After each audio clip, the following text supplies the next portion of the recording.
bagus ya.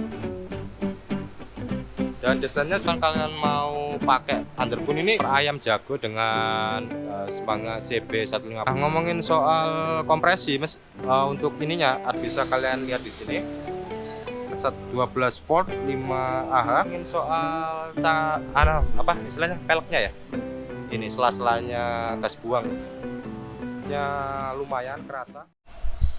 Oke, halo YouTube, selamat datang kembali dengan Bang Ebi di sini.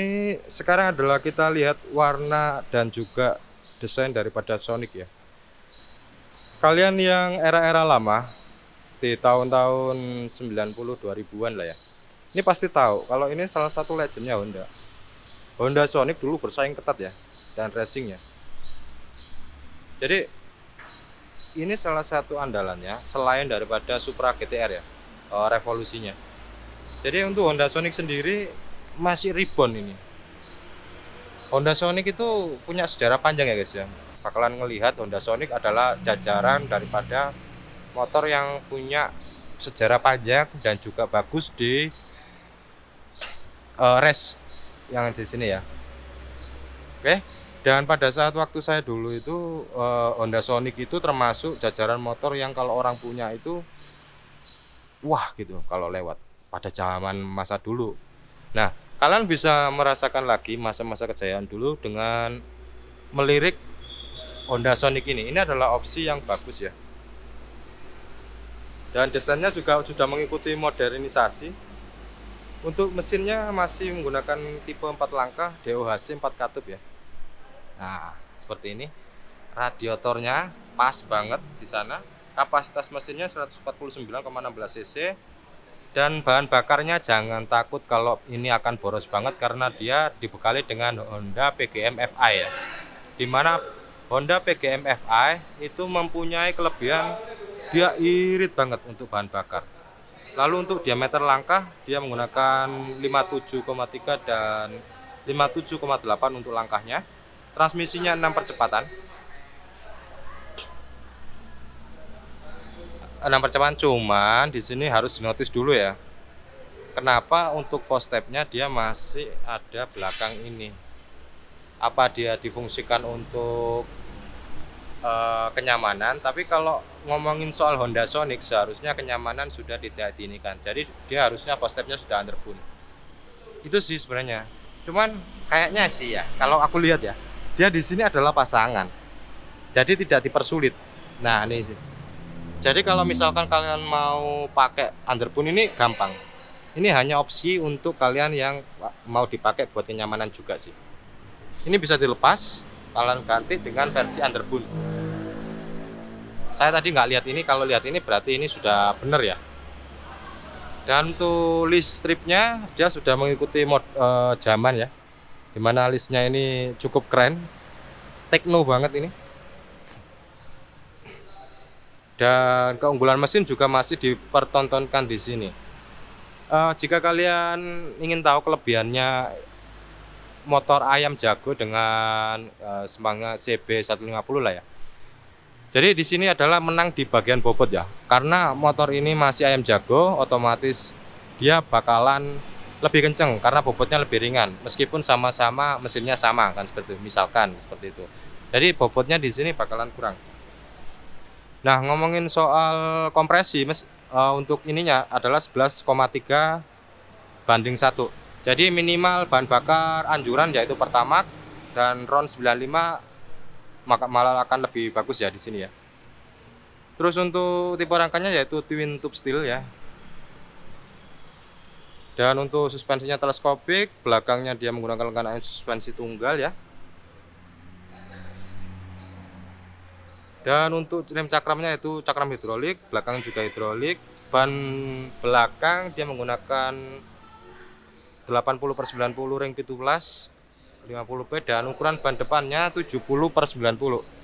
Nah, jadi kenapa kok dia lebih kecil? Karena mengutamakan daripada bobot supaya dia lebih kenceng ya untuk ngambil akselerasi dan untuk mengambil top speed juga. Jadi banyak banget aspek yang bisa kalian lihat di sini. Terus untuk dimensinya, panjangnya 1941, lebarnya 669 dan tingginya 977 meter.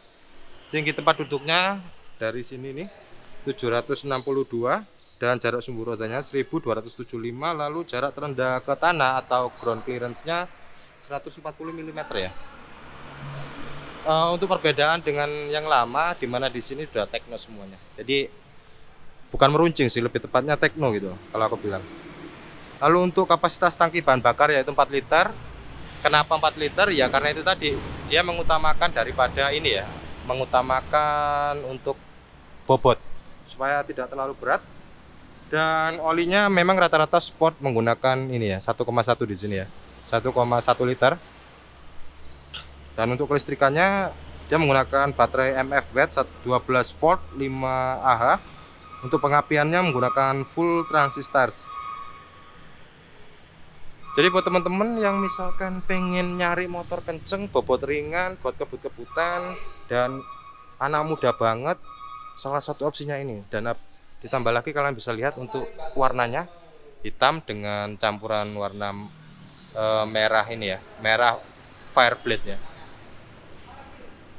Oke.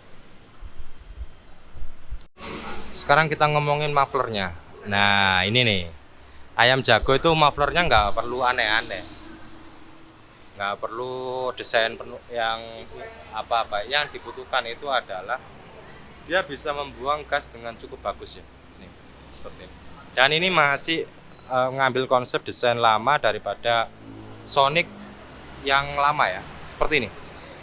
Terus kalian kalau lihat armnya cukup tebal dan juga panjang dan juga agak tinggi ya, beda dengan arm pada umumnya. Dan ini memastikan bakalan kokoh seperti ini. Terus penempatan mesinnya kalian bisa lihat di sini cukup cantik ya. Ini tempat olinya di sini nyempil. Terus ini adalah dinamo starternya, cukup ini. Lalu untuk penempatan daripada posisi rem dan juga pijakan kakinya, ini masih menyesuaikan pada kenyamanan dulu, tapi ini wajib untuk dijadikan underbone ya. Nih, oke. Lalu untuk ngomongin soal istilahnya peleknya ya. Nah, peleknya ini desainnya sudah modern, cuman untuk ininya, cakramnya, dia tidak menggunakan cakram wave ya, dimana dia masih putaran polos kayak gini, karena rata-rata yang terbaru sudah menggunakan cakram yang ini. Tapi nggak ada masalah. Ini kalian switch dengan punya CB, dengan punya yang sama, PNP semuanya. Hanya beda jenis modelnya aja. Tapi ini aja udah cukup. Terus masternya kalian bisa lihat dia menggunakan Nissin dan aksennya juga warnanya racing banget ini, gold. Dia berbeda ya, setiap ini ada dikasih keunggulan masing-masing. Dan untuk penempatan plat nomornya itu ditaruh di sini. Ini bisa disesuaikan ya, sesuai dengan ini. Jadi buat teman-teman yang misalkan ngejar desain juga ini dijamin oke kalau ada soal desainnya. Terus kita ngomongin soal bagian sini, undercroll-nya. Nah, untuk undercroll ini mungkin buat teman-teman harus ngasih apa istilahnya PR ya kalau misalkan di musim hujan, karena ini bisa langsung naik ke sini. Karena mesinnya semi tegak, jadi gampang banget kena ini, cipratan ini dari sini. Mungkin bisa diakali dengan spakbor sini, ditambahin supaya nggak langsung kena ini. Karena posisi undercroll-nya ini kurang naik sih, bisa biar bisa nutup di bagian ini sela-selanya gas buang gitu dan lain sebagainya. Itu sih beberapa yang dinotis, tapi overall semuanya udah bagus. Dan kalau kalian yang suka motor legend yang di facelift ya, ini salah satunya.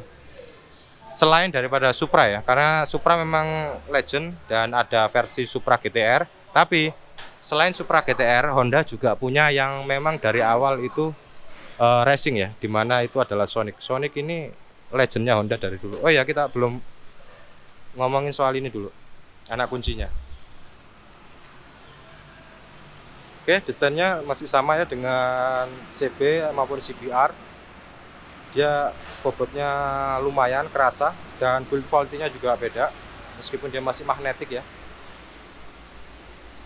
Dan untuk indikatornya paling beda sendiri Mas Bro. Ini lebih dinamis, sporty. Nih, kalian bisa lihat. Nah, mungkin beberapa dari teman-teman ada yang mengeluh posisi duduknya ya, yang terlalu ini banget. Jadi, yang salah bukan pada motornya, tapi pada pemilihan karakter sekalian dengan motornya. Karena apa? Motor seperti ini otomatis kalian pasti bakalan lebih nunduk. Karena apa? Itu ergonomisnya. Jadi sebelum motor itu turun ke sini, pasti akan dites untuk aerodinamika ya, anginnya gini. Jadi nggak sembarangan asal turun dijual, turun dijual, enggak. Pasti ada pengetesannya dulu, seperti itu. Oke, sampai sini untuk review kita hari ini dan semoga kalian terhibur. Bila ada pertanyaan dan sebagainya, kalian bisa tinggalkan di kolom komentar.